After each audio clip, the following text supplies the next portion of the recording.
Well, folks, you think we have enough to talk about today? First win against Michigan since 2019. First Big Ten championship game since 2020. We also have the top assistant in college football moving on, and we've got a National Signing Day class to talk about. Wow. We only have 60 minutes. Comments, questions are welcome, but don't be put off if we don't get to your comments and questions, unless, of course, your super chat contributions are always welcome. We appreciate those, and we hope that you appreciate the contributions that we get from this guy, Steve Hellwagon, Bucknuts 247 Sports. We're expecting Tony Gerdeman, Buckeye Huddle, and the Buckeye Weekly podcast. And right on cue, there's Tony. Sorry about that. No worries. We were just trying to figure out what we were going to talk about today. There's not much going on. So maybe summertime topics. Yes. Unbelievable. Okay. We could probably do a hour show plus, and you guys already have, I know, on each one of these topics. So, of course, we got to recap this Michigan win because it was something to behold. I'll say this one quick thing before you go to it, Steve, is that the impressive thing in totality, there are a zillion things to cover. For me, this was not Justin Fields, Dwayne Haskins lighting up the sky and beating Michigan as the superior athletic team. This was beating them athletically and at their own game, muscling them up and down the field. Yeah, Ohio State punched the bully in the mouth and the bully backed down finally. So just a thorough beatdown of Michigan, 27-9. First win for Ohio State over Michigan in 6 years, snapped the 4-game losing streak. We know all about all of that. And Julian Sayin actually came out and threw an interception early in the game. Michigan got a field goal out of it. The defense kind of was the one that had to set the tone, holding Michigan to a couple of field goals early. And then the Buckeyes offense came alive, and they hit bombs, obviously, to Jeremiah Smith and Carnell Tate, who we were sitting here a week ago wondering whether they were going to play. And both played, and both had their fingerprints all over this great win for Ohio State in the big house. And again, the defense played lights out, gave up 3 field goals. Ohio State ran the ball effectively, I think around 180 yards rushing, thereabouts. Outgained Michigan like 180 to 100 on the ground. And saying after the interception, he was just his usual completion machine. After that, I think he was 7 for 7 on 3rd and 4th downs, including that touchdown Jeremiah Smith came on 4th and 5. And was just a great call as he got behind the defense deep. And then in the third quarter, you're thinking, could Michigan get back in this? And Ohio State threw the bomb to Tate, and that was that. But the game was played snow flurries, cold conditions, a little bit of wind. And the California kid, Julian Sayin, and the Buckeyes pulled through to 12-0. And now headed to Indy to play another 12-0 team, Indiana. It's very interesting. They played for 16 consecutive years in the regular season, but were not scheduled to play this year. And now, because of this game, the series will continue for a 17th consecutive year. And they're going to play next year in the regular season at Indiana as well, which should be a highly anticipated noon start on Fox, we would think. So depending on what Curt Cignetti is able to procure in the transfer portal at the quarterback position and or otherwise. So, yeah, it's, this week has been a crazy week. And you touched on it, but it began with the huge win for Ryan Day and Ohio State over Michigan in Ann Arbor. So, Tony, of course, I want you to take off on whatever you want to concerning this game, but I do want to hit you both on this part of it. Michigan gets off to the best start imaginable. We know what the psychology was going into the game. So just kind of the feel in the stadium, and obviously you're not outwardly rooting, but we know that you both want Ohio State to win, although you're media members. And Michigan gets the first drive, the first play of the game, 35 yards, the interception. Even after Ohio State scores, it's still a goal line stand by Michigan. That's a favorable. It's all favorable toward Michigan. And oh, genius me. It took me about a quarter to realize not only did I say that although Julian Sayin is the better quarterback and this is the better team, we know what can happen, that Bryce Underwood going in, I had thought, well, he's got two advantages. Number one, he's playing at home. Number two, he's led a game-winning drive. And then add on to that, oh, yeah, Julian Sayin, California, has never played in anything close to this. And, like, we don't make a big deal out of it, but he's never played in weather under 60 degrees, and he's trying to throw a football. And after about 5 passes, he looked completely comfortable. Well, I will correct you. He did say he played in a game of about 50 degrees in high school. So, and very, very cold for the California kid. But yeah, it didn't phase them. And once those two first drives from Michigan equated to 6 points, I think it was pretty clear at that point that the Ohio State defense was going to be the biggest advantage of the day. And frankly, the biggest disadvantage for Michigan was Bryce Underwood against Matt Patricia. And we saw how effective and how ineffective Bryce Underwood looked. This looked like his first career start. And this was right up there with Lincoln Kienholz versus Missouri as a true freshman, thrown in there late in the season, hadn't played at all, except Bryce Underwood had 11 starts under his belt. And clearly the offensive coordinator, the game plan, they did not trust Bryce Underwood to do much of anything. They didn't want him throwing the ball over the middle of the field. And when you're not running the ball very well, they got, I think 79 of their yards came on 3 carries. And then their other 21 carries equated to 21 yards over the course of the game. So this was basically, I think I wrote this after the game on Sunday. Ohio State played their greatest hits in the first 2 drives or so. They threw the early interception, which they tend to do against Michigan. They gave up the big run, which they tend to do late against Michigan, and they just got those out of the way right away. And then they started playing the songs that they wanted to play. And it was just pounding the Michigan offense, pounding the Michigan defense, and then taking them deep, which is another area where Ohio State had always had the advantage. I said it all season long. As long as you protect Julian Sayin, you will win. They protected him as well as let's just say this. Ohio State game planned and talked all week about protecting Julian Sayin the way Sharon Moore talked about protecting the M after the loss all week. That's what the coaching staff spent their time on this week is protection. It's just one was focused on winning the game. The other was focused on what happens when we lose. Yeah, I don't quite understand the argument of you guys are so sensitive about that block O in the middle of the field. You shouldn't be so sensitive about it. Well, as soon as the game ended, they went out there and stood on the M almost like, well, when we lose, let's go do this. It's kind of like they knew what was coming. And all you had to do was pop the tape in and just see the way Ohio State had dominated everybody all season long. So yeah, to me,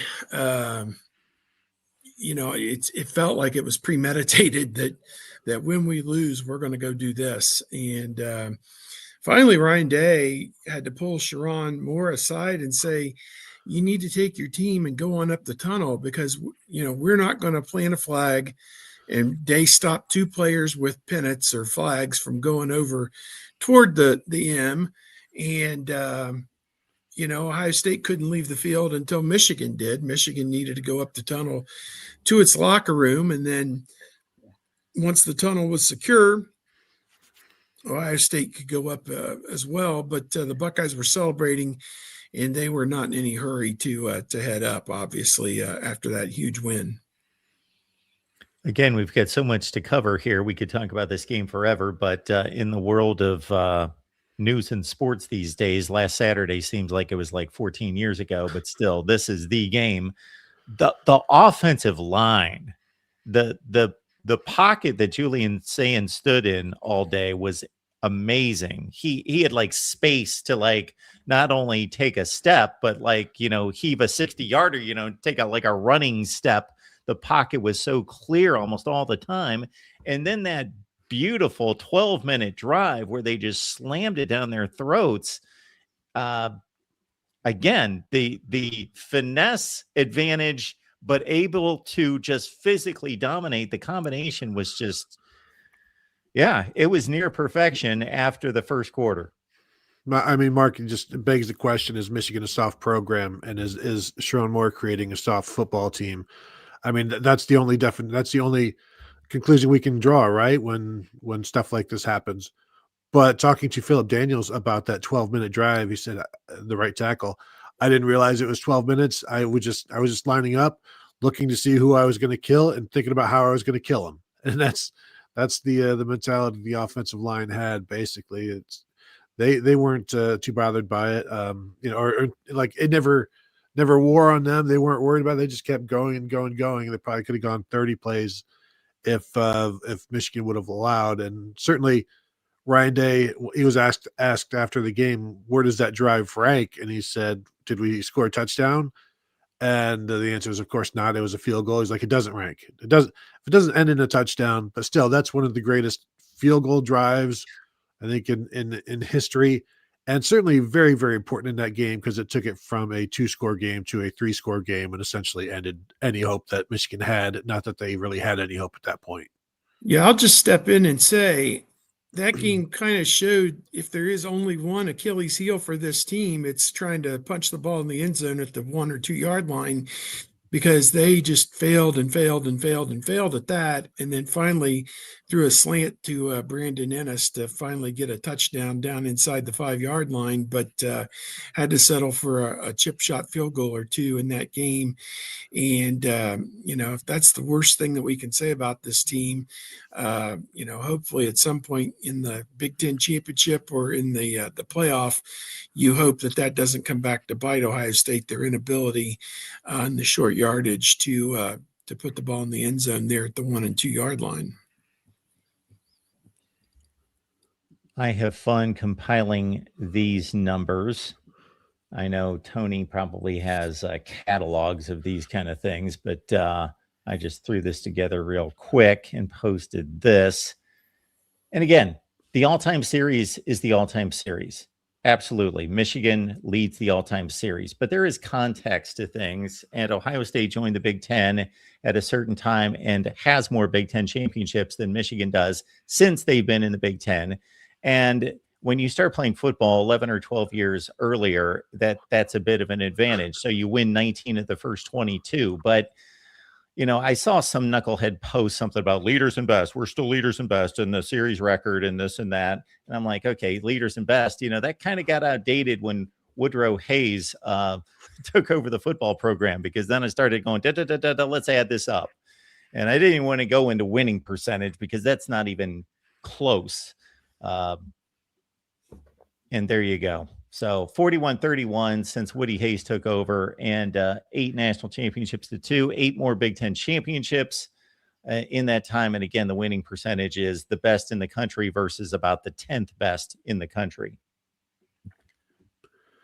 Yeah, but I'm cherry picking. That's 75 years of cherry picking, but that's cherry picking apparently. Modern times are what it is. I mean, Michigan had won the first 12 or 13 or whatever it was games in the series before Ohio State and Chick Harley finally had their breakthrough. So, the modern times Ohio State's dominated. In this century, it's I had this. 24. No, what is it? I don't know. I'd have to think about it.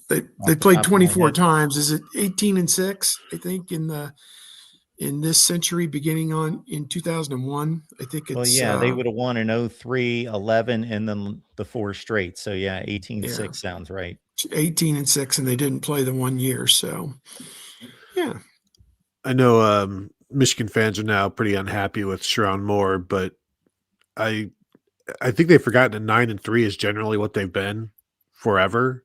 I mean, that's what Lloyd Carr was. That's what the program has been. So I think he's got them right where they've always been. So they should be pretty happy with them. Unfortunately, this year they didn't beat all of the teams they lost to. They they were underdogs, and they didn't beat they basically didn't beat anybody that they shouldn't have, and so that's unfortunate for them.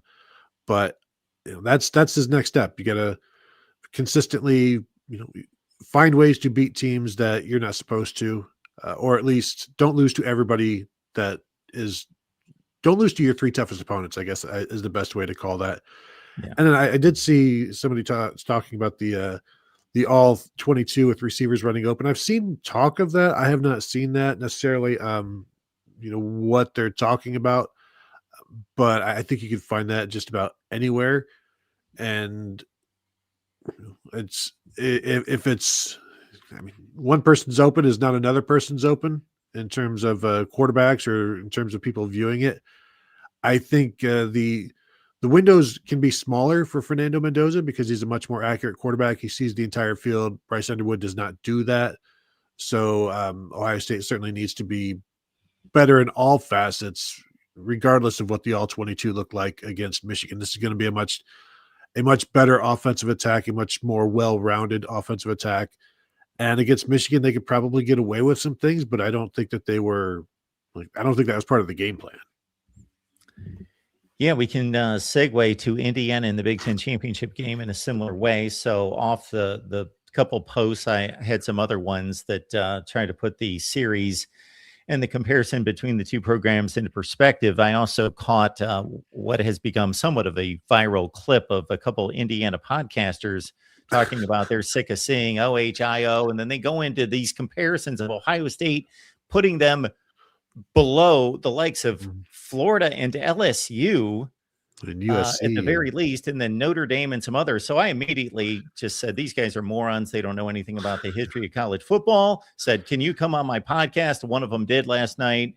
And I basically said, you understand you're talking about the program that's got the best winning percentage in college football. Over the last 10 years, 20 years, 30 years, 50 years, 70 years. All time. Any measurement you want to go with. Like, what are you talking about? Yeah, ridiculous. Ohio State and Indiana, the records are what the records are. Ohio State's won 30 consecutive games over Indiana, dating to a tie, I think, in 1990. And Indiana defeated Ohio State in 1988, 87, and 88, back-to-back years. So, it's a long time.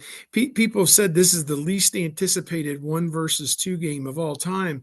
And I'm like, tell that to the people of Indiana, because, this is their opportunity, to put up or shut up. This is their chance to announce their presence to the national, college football world, that we intend on being a top 10 football program nationally going forward. And, it would say a lot for them if they're able to pull off this win.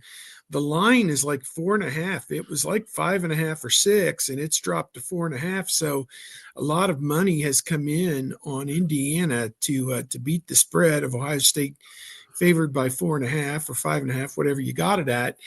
And, those guys typically aren't too far off.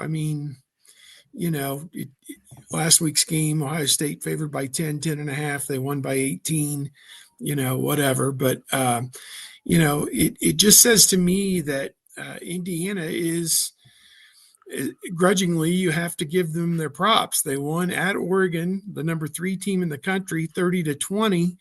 And here's Oregon at the end of the year, ended up 11-1. With 2 nice wins to end the season. USC and Washington closed it out in style. So there's a lot of quality there, I think. They beat Illinois, which ended up 8-4. They beat them 63-10. 5 common opponents, and Indiana outscored them 36.6 points, and Ohio State outscored them 27.6 points. So some of that is skewed, obviously, by scores of 63-10 against Illinois and 56-3 against Purdue. They only beat Penn State 27-24, whereas Ohio State beat Penn State 38-14. So, just kind of an idea of the contrast there. But, beyond the matchups and everything, that this game could decide the Heisman Trophy. You talk about Sayin for Ohio State and Fernando Mendoza for Indiana. I mean, they seem to be two of the top three candidates, along with Diego Pavia from Vanderbilt, and maybe I don't know who else is even in the running. But this game, if one of them really sparks a huge game on the fast track over there at Lucas Oil Stadium, they could be branded as the Heisman Trophy favorite. I think they should. I think the winner of this, provided that you play well, should be the Heisman Trophy winner based on the history of the Heisman Trophy going generally to a quarterback like Fernando Mendoza or Julian Sayin, ranked in the top 5, who have big wins, good numbers, and Diego Pavia, great year, loss against number 10 Alabama, loss against number 10 or number 14 Texas right now. The lone win against a ranked opponent was Missouri, where he threw for 129 yards and an interception and rushed for 20 yards. Season lows for him all around. Generally, when they're facing their stiffest competition, they lose, which is why they're not in the playoffs and they're out of the running right now. So I do think the entire South is pretty much going to vote for Diego Pavia as opposed to a couple of Midwestern quarterbacks. So that's going to be a difficult battle.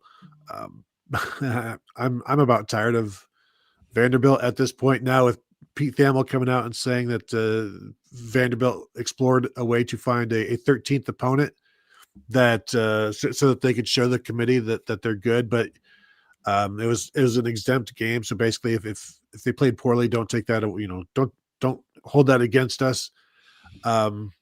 Stuff like that. So I think the lack of interest in the Big Ten championship game, I don't know, where that's coming from, other than the fact that it's 1 versus 2. It's the Big Ten. It's for the number 1 seed. It's for the Rose Bowl, but it's not the SEC and it's not on ESPN. Yeah. And the SEC championship game is now featuring a team in Alabama who may not even make the playoffs if things go wonky for them or other programs, or things go well for other programs. So, yeah, I guess it's more of a network battle of the network stars, if you will, for us old timers. And 8 p.m. everybody's going to be tuned in watching number 1 versus number 2 to see the stiffest competition that both teams have faced. If nothing else, aren't you curious how good these two teams actually are? I know I am. Well, there is an NFL mentality by certain fans, and it's understandable that we no longer have the conference championship weekend that we used to have. Now we've got the Big 12 and the ACC play for everything, and the SEC and the Big 10, albeit Alabama's a bit precarious, that basically they're already in, they're good to go. And we saw it last season as well. And that's the way it's going to be going forward. So there has been an edge taken off the game from the winner take all kind of standpoint versus, okay, they're 2 undefeateds. They're going to be, it's just going to change seeding. Do you really care about a Big Ten championship? I care more about the Big Ten championship now. During this era, I think like in May, when I'm having arguments and I want to be able to click another one for Ohio State and say, look at the all-time da-da-da-da-da. But in terms of a Big Ten championship trophy, doesn't seem to ring as true, at least for me, I'm just speaking for myself, as it once did. Both teams are going to get a bye, provided it's not a 59-0 type of win. So, and that way, it's just determining who's playing in Pasadena or who's playing maybe in Dallas. Yeah, I think I had the Orange Bowl as well as a possible destination for the loser of this game, because if you figure Texas Tech would, if they win and get a bye, could go to Dallas, and I'm trying to think what the other site is. The SEC champion goes to, if it's Georgia, they go to the Sugar Bowl automatically. So I think they'll put Texas Tech in Dallas, and the loser of this game in the Orange Bowl probably makes the most sense. But just we'll get it all on Sunday, though, I'm sure. And none of it will make any sense. But, like this nonsensical thing of moving Alabama up after a lackluster win over Auburn. Notre Dame took care of business against Stanford and moved down. It's just, how do you reconcile some of these things? I don't know. Yeah, that was a mystery. Even though I believed and rank Alabama above Notre Dame, but that was prior to them performing against Auburn and being basically handed the game. So that made absolutely no sense. No, made no sense at all. Based on what you guys have seen of Indiana and Ohio State, go ahead, Tony. Well, I don't want to spend too much time on the CFP. I think they just moved them up so that there was room for them to fall after the loss to Georgia. Yeah, a buffer. And Notre Dame's probably going to get may get knocked out here if things go BYU wins. Long. Yeah. So just giving Alabama a little bit of room, because you don't want to lose them, apparently, because they don't. Conference championship game, you don't want to punish them for losing, basically. Yeah, there's a chance ACC gets completely shut out of this thing. So unless we're lining up teams by record, and that's the way to do it, which I don't believe that it is. BYU's number 11. If they lose to number 4 on a walk-off field goal, doesn't that substantiate? Isn't that actually a better loss than any win they've had this season? That's how I look at these things. That if you're the number 11, it'd be improvement. You're playing number 4 and you play them neck and neck, then they got you've blown off the field the first time they played them. So it would show improvement. Well, and they don't need to drop to be out of the playoffs. They're already out because there's going to be 2 teams below them. And, whether it's, it could be one of the AAC teams is going to get in, and then you could see James Madison ranked ahead of Duke as well. If Duke wins that, you could have 2 group of 6 teams in there. And if BYU wins and you've got 2 group of 6 teams in there, you're going to see Notre Dame and Miami probably both out. And by this point next year, we will be getting ready for a 16-team playoff, probably. Yeah. Yep. Yeah, because how do you drop Texas Tech from 4 all the way to 11, 10 or 11, wherever they would have to be to get knocked out? I would think not. So where I was going on this Big Ten championship game was just from a nuts and bolts X's and O's standpoint. Do we see a big advantage for either team? I talked to some Indiana guys who actually think that their secondary is a bit shaky. I've watched 4 Indiana games now. Indiana, Penn State, Oregon, and then most recently Wisconsin. And D'Angelo Pons is their corner that everybody knows. And really, the safeties don't really stand out in pass coverage. The other corner, 22, is not the weak spot, but that's probably the guy you're going to go after. But even D'Angelo Pons, very, very good. Only 5'9". The funny thing is they will play nickel, but they prefer to have their 3 linebackers on the field, which against Ohio State, maybe one of them is going to have to cover Max Clare and 12 personnel, or Brandon Ennis if they choose. Now they'll probably match up nickel, but I think Ohio State can throw on these guys based on what I've seen and based on the protection that Julian Sand has given. So I would agree that there is some concern about the Indiana secondary. I agree. I think they've given up a few plays here and there. They've got a safety, Lewis Moore, with 5 interceptions, who's a good player. D'Angelo Pons is probably their best corner at number 5.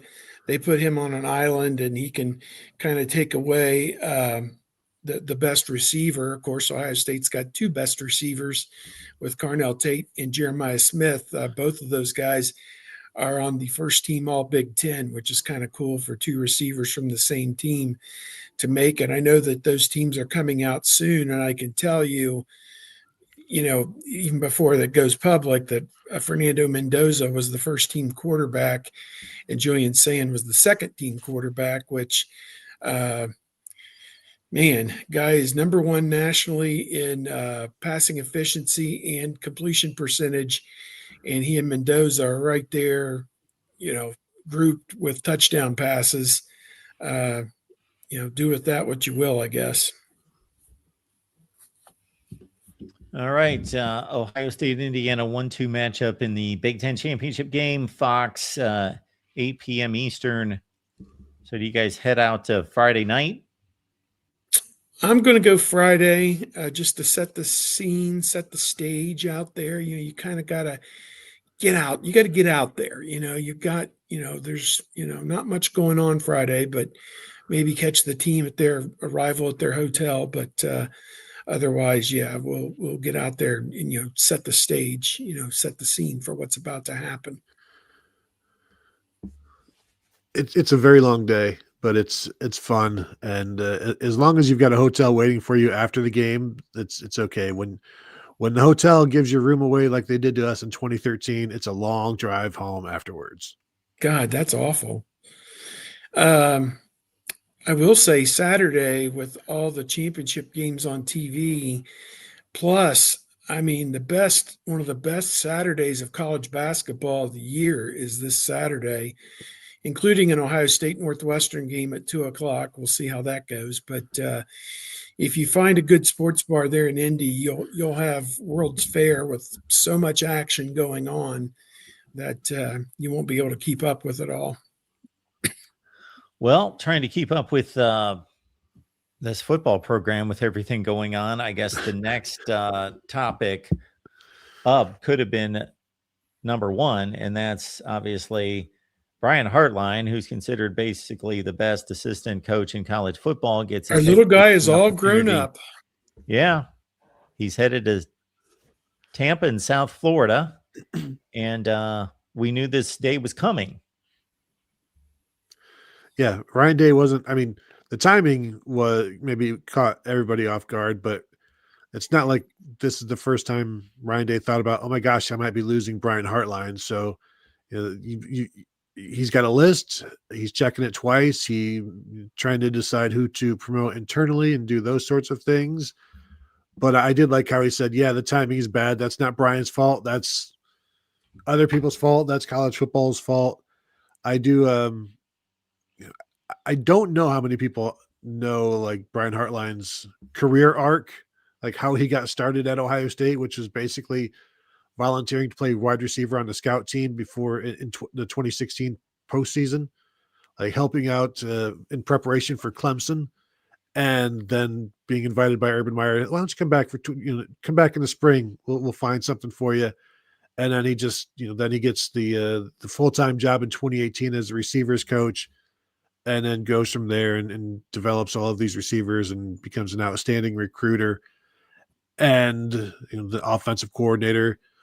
And so now he'll go to USF, which to me is a better job than the UCLA or West Virginia, where you've got issues competing against some very powerful, maybe not necessarily at West Virginia, but like there are Big Ten jobs that aren't as good as USF in terms of what's in front of you. Now you've got to maximize it and do what you can do, but this is an opportunity to be there for 2 or 3 years in an area that he knows very well, lived for a while, and then turn that into something else, turn that into something else. And if one day you want to be the Ohio State head coach, you have to maybe go out and explore the rest of the nation and prove your worth. And then maybe you can come back. And so, I see the rumor that Steve posting, rumor has it that Day was calling the plays this year. I don't know why people won't just give Brian Hartline like the credit. Anytime anything bad goes on, people want to put it on to Ryan Day. Anytime something good goes on, they want to, whatever. Brian Hartline, he's the play caller. It all goes through Ryan Day, and Ryan Day could say, I want to do this, I want to do that. But that's every head coach. I don't think there's any conspiracy or anything like that with that. But he'll be with the team the rest of the way out, and then he's probably gonna be putting his staff together. I wanted to ask yesterday and in our lightning round with Ryan Day if he thinks he's going to be losing any assistant coaches to South Florida, but I did not get a chance to do that, and I still think that's a question that needs to be asked and answered. I don't know if Ryan Day knows that for sure yet. South Florida's in the American Conference, which is in the group of 5, although they did have wins over Boise State and Florida early in the season. They got knocked around by Miami after that, and then ended up a little, 9-3 is a great season, obviously, for them. And their coach heads off and goes to Auburn. So that shows you can get there, wherever there is, from USF if you do really well. And obviously, we've seen any number of coaches go through there and get great jobs. So to me, I'm optimistic to see how he does there. I think recruiting Florida, he'll do a bang-up job. You got to have NIL money, obviously, even there, a little bit of it to spread around and get some guys that'll come in and play and make a difference for you. For Ohio State, it's interesting. Does Day allow Hartline to continue to call the plays during the playoff, or just help build the game plan during the week? I guess we'll see how that all unfolds, and it's collaborative effort, I assume, on everything that they do. But my guess is Ryan Day will be much more involved in the final play calling decisions going forward. And beyond the end of this season, what happens? I mean, Keenan Bailey was a co-coordinator this year for the first time, and he's also the tight ends coach. I wonder if you make him the wide receivers coach, or if you elevate Devin Jordan, a former Ohio State player who's kind of been on the periphery here for the last few years as a staff, assistant off the assistant coaching staff. Does he get the nod and become the wide receivers coach? You think that could go either way, and then hire somebody to be the tight ends coach, possibly, if it's Bailey. But as far as what you do as an offensive coordinator, Day can either bring that back to himself as the de facto coordinator, or Chip Kelly is available again. Does Chip want to come back to college football again after flaming out in the NFL? Or is there somebody else who we don't know about, who Ryan Day has got his eye on, to come in and be that guy? At the same time, I think there's some smoke billowing around Matt Patricia right now for perhaps a job or two that could be open somewhere. So I guess we'll have to see if Ryan Day is replacing both of his coordinators this offseason.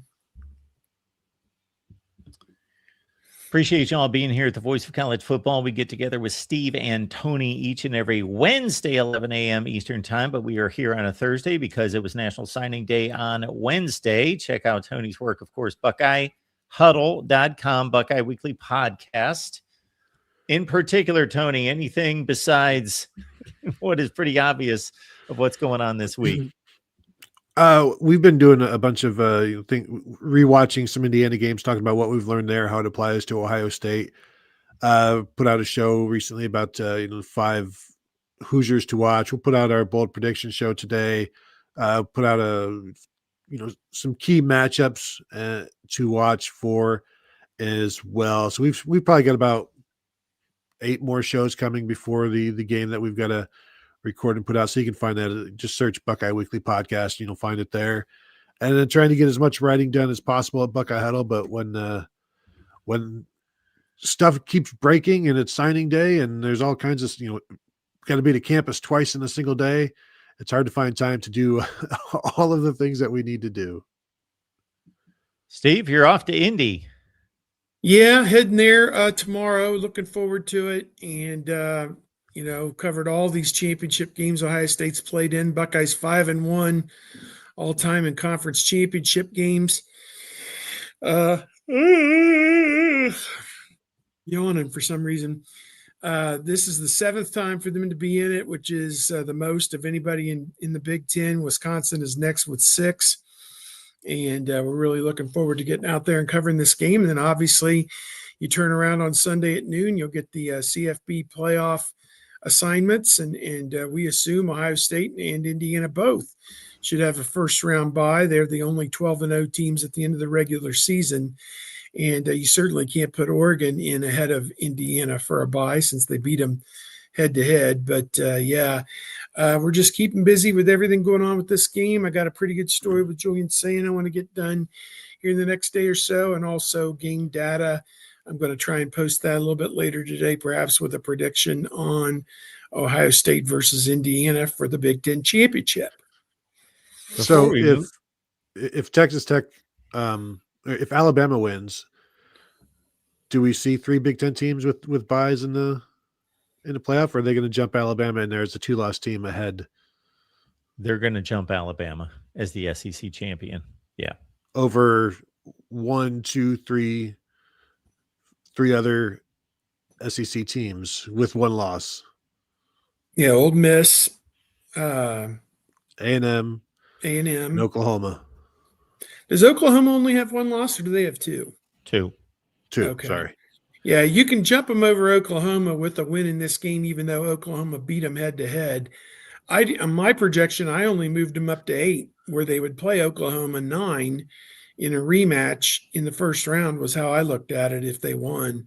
I just can't move them up. I mean, they lost to Florida State. Now, avenging a loss to Georgia, they beat Georgia early. To beat Georgia a second time would be quite an accomplishment. And maybe the second one cancels out the loss to Florida State.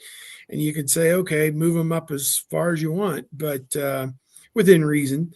But the committee's it would have to be a very impressive win over Georgia to merit that, to move them up 6 or 7 spots on the basis of 1 game.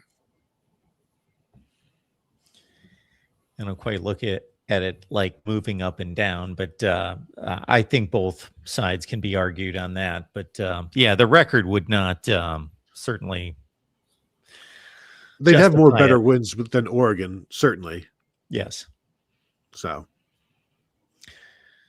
Before we get on to the signing class to wrap up the show, I'm just kind of curious your thoughts, both of you, about the persona, shtick, whatever label you want to put on Curt Cignetti.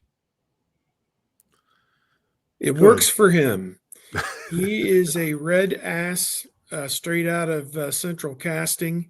He's the Bob Knight of college football coaches, so it's very appropriate. He's at Indiana.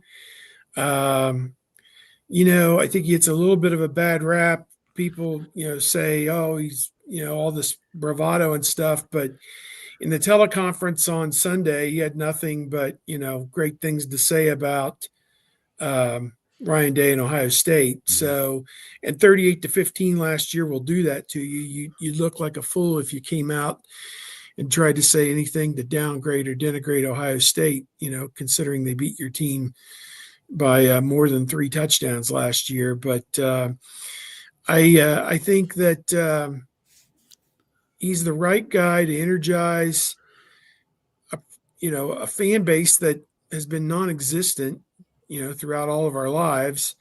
And that's not even fair because they still draw 50,000 people a game, win, lose, or draw. But, a small but fervent group of people who have never experienced winning at this level in college football. And now, here they are, they've jumped straight to the head of the class here and would be the number 1 seed with a win over Ohio State to get 13-0. These are a lot of firsts. This will be the 99th time Ohio State's played a top 10 game, top 10 versus top 10. It's only the 6th time for Indiana, and 5 of those will have been here in these last 2 years. So, yeah, it's actually going back the one in 2020 when Penix played. So 4 of them will be in these last 2 years. So that'll tell you, Johnny come lately, you are the new kid in town. There you go. Everybody loves you until somebody new comes around. There you go. The first time we got to deal with them was in 2024 Big Ten Media Days, and I was like, I believe this guy. Like, I think he could be a very effective cult leader where I guess I will sell all of my stuff and I'll just move to the compound with him, because you start to believe everything that he's saying. And he absolutely believes everything that he's saying, which is maybe the biggest reason why. But you're going to back it up. Granted, he did say that Michigan and Ohio State suck when he was introduced 2 years ago, or a year ago. That's all playful conjecture and fun. We love to see it. We love to talk about it. But I mean, he had a very good team and he brought them with him to Indiana. I am curious to see what his Hoosiers look like without Fernando Mendoza. I know his brother's there, but without Mendoza and without the James Madison guys, once they're all gone, what is he left with? What has he built? What does he have? Because those are some very good players that he brought with him. They're all eventually going to be gone. What does Indiana look like at that point? That's my big question. And I'm sure they're going to be okay. I don't know if they're going to be this good, though. Yeah. I mean, you look at this roster, Mendoza was at Cal. Roman Hemby, the running back, who's really he's never had a 1,000-yard season, but he's very durable, runs very hard, and he and the other running back, Black, form a very good tandem. Hemby was at Maryland. The center, Pat Coogan, Ohio State played against him at Notre Dame, so that's a thing. Zen Michalski started one game for Ohio State last year at left tackle, transferred after the season. He has repped some at left guard and some at right tackle here down the stretch, with guys being in and out of the lineup. And then Stephen Daly, one of their top defensive ends, is from Kent State. So they have a number of key players on this roster that are transfers from other places. And my presumption is that when Indiana puts X number of guys in the NFL again this year, that people are going to be looking to go to Indiana. I mean, it just looks and feels like they are putting together a juggernaut over there. And when you go on the road and win at Oregon, I mean, that says it all. Nobody wins there. I mean, it's been rare for anybody to go into Autzen Stadium the last 10 years and get a win, really last 15 years probably. So, yeah, to me, it says a lot. You still got to be able to recruit, and I think that's going to be the ultimate decider. I don't even know where they are in the rankings right now in the 26 class. I can look real quick. But the portal is there to be a supplemental thing, and yeah, they made upgrades at quarterback. When Curtis Rourke took them to the playoffs last year, Fernando Mendoza is much better than Curtis Rourke, so I think that's a good sign. But at some point, you've got the Alberto Mendoza. Maybe you can develop him. So it needs to be recruiting based if you're going to be a long-lasting fixture there. And I'm just scrolling right now. Iowa's Indiana right now with the number 32 class, no 5 stars, 7 4 stars, 15 3 stars. You've got the blue chip ratio, that whatever percentage needs to be for you to be a legit national championship contender. You can overcome some of that with the portal, but you still need to have this base of development, which gets harder and harder now when players are as impatient as they are. Well, when the guy showed up and said Purdue sucks at the basketball game, I figured that would be a line that you would throw out there, but then he threw in Michigan and he kept going up the totem pole to Ohio State. My initial reaction was, who is this guy? What kind of ridiculous crap is that? It's not even, he's light years away from this, but he obviously showed me, number one. Number two, it only took a couple minutes for it to sink in. And I thought, you know what? It's probably what Indiana needs. They need a guy to go in there and just, say, you know what? We don't have to just say, let's get to a bowl game and do the best we can. No. So they obviously needed that. And he is the one guy I will say on a Saturday afternoon, while I am avoiding commercials and any kind of periphery stuff like the plague and just moving on to the next play at the next game, he's the one guy I will listen to his halftime walking off the field because it's not just the typical, we need to convert on third down and stop them in the red zone. He'll throw some gem out there that's the quirky, odd bully. He's this strange combination of all sorts of things. Comedian. Yeah. When you think he's serious, he's being funny. And when you think he's being funny, he's being dead serious. I mean, yes. Yeah. But wins over, he's got a win over Michigan, got a win over Penn State, win over Oregon. So Ohio State right now is the one that he's not yet done that. But just the fact that in less than 2 years, he's beaten those teams as an Indiana head coach, I'm going to assume he's the first to do that. I know Bill Mallory never beat Oregon. Probably, maybe. Certainly not in conference. So once again, folks, we are here on a Thursday, typically on a Wednesday, because these two were covering National Signing Day. The Buckeyes with the 6th ranked class, according to 247 Sports. I'm sure Buckeye fans mostly are saying 6. Isn't it supposed to be like 2 or 3 or 4 maybe? That's where it usually is. Why 6? But I'm sure it's fine. Any immediate takeaways? Well, they lost a wide receiver from California. As I go to the page with the recruits, if I can find it. Caden Dixon Wyatt. Yeah, Dixon Wyatt. He switched and went to USC, unfortunately. They are still waiting to find out about Chris Henry Jr. from Mater Dei. It feels like Oregon, Texas, and his dad's alma mater, West Virginia, are all making pushes. Pac-Man Jones, who was one of his dad's teammates at West Virginia, and they've been together with the Bengals as well, I suppose. He's been one of his mentors really the last several years, and no idea what he's thinking, but obviously you have to read between the lines. A lot of this is money driven. Certainly, who's going to come up with the biggest monetary package? Ryan Day, it was Day or Pantoni, Mark Pantoni, the general manager for Ohio State, who's been there since Urban Meyer came to Ohio State in 2012. He said, we don't really prefer to be the highest, have the highest offer, and we will dump out of. Day said they will dump out of recruiting guys who make it all about the money and keep coming back for more and more demands.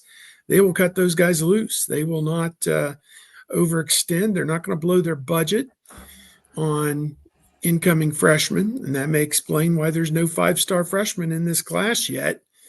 And perhaps Chris Henry Jr. will be that guy. But obviously losing Brian Hartline, I mean, if I'm Chris Henry Jr., I'd want to know what the plan is at Ohio State after Brian Hartline's gone before I commit at least my first year of college football to that program. So that's kind of the lay of the land on Chris Henry Jr. To be determined. He could make a decision at any time. He may wait till the spring. Who knows? He may wait until January 2nd or whatever when it's time to enroll at one of these places. So I don't think that there's a lot, really a lot of suspense to this. I think it all makes sense, the situation that he and Ohio State are in today. Yeah, and you throw in wide receiver Jaquaden Guilford as well, just waiting to see, I think, what Ohio State's situation is, what their new, in terms of the recruits, what each of their new situations can be, what kind of offers are out there. And Ohio State also lost Legend Bay to Tennessee because of the Hartline stuff. And so that's another guy that is no longer in this class that was going to be. But I think overall, I like it's a defensive heavy class now. And that's something that Ohio State fans were complaining about a few years back. Like, where's all the defenders? It's always just receivers and running backs. Where's the defenders? And they got a bunch. And I really like the secondary class here with the corners that they've got. And they've got some versatile, different kinds of safeties. And one safety right there at the top, Simeon Caldwell, who may eventually be a linebacker. So you've got some positionless aspect of some of these guys, including Braxton Rembert right there, 6'5", 200 linebacker that they could have him play linebacker, could have him play on the edge, somewhere in between an Arvell Reese, Sonny Styles type of thing that they're hoping for. You just find different body types. You've got more room for guys, and you let them go. And you see just Jaden Ricketts is a 10-5 guy. He's going to take some time to develop, and that's a guy that is local, is fast, and you see how it goes. Luke Fahey, very good quarterback out of California, can run a little, can throw, and is, I think, when you can get somebody that is willing to come in and follow, like Julian saying and Tavian St. Clair, and willing to be part of that, then that says quite a bit about the mentality of that quarterback. So right there, I think that's one of the things that a lot of quarterbacks are like, I don't need to compete with that. I'm going to go somewhere else and be just fine. And for Luke Fahey to want to be part of that, I think is interesting. The last guy I'll talk about is Brock Boyd at the bottom there, wide receiver. Mark Pantoni called him the most underrated receiver in the nation. Puts up huge numbers in big-time Texas football. Can't be stopped, as scoring on everybody from everywhere. And that's a guy that has been committed for a little while. And I think people see the 3-star ranking and just move on. But he'll be one to watch, I think. And whether they get Chris Henry and Jaquaden Guilford back in this class, we'll see. Wouldn't shock me if Brock Boyd's doing something in his first 2 years at Ohio State. All right. Good synopsis there. Anything to add on that one, Steve? Any direction of recruiting? They were really excited about the offensive and defensive line hauls, and I think that those are areas, as Mark Pantoni said, if you're looking for that in the portal, those guys can be hard to find because the price tag for good offensive and defensive linemen is so steep to get them on campus as upperclassmen. So that's probably the one thing, is they want to build from within with offensive and defensive line signees. And they feel like they did a pretty good job with that. So I'll take them at their word on that if they're happy with what they got. So so we'll see how that all pans out. And obviously these guys will be on campus early January. And if Ohio State is still playing, they'll be hanging around practice, maybe even participating a little bit here and there. And should be a lot of fun for those guys, as the 5 a.m. mornings will start for them in January. So there you go. All right, folks, this is the time of year when the information, the analysis is fast and furious. You've got more on National Signing Day, I'm sure, at BuckeyeHuddle.com with Tony, and Bucknuts with Steve. Of course, the Big Ten Championship game. You can't get enough of more takes on the Michigan win. And, of course, Brian Hartline to USF. All right, you two have a great trip to Indy. Enjoy yourselves. Yep, looking forward to it. We should be back here next Wednesday, folks, but you never know. That's why you subscribe and hit the bell for the notifications to know when we go live. And please hit the like button on the way out. And we'll see you next week.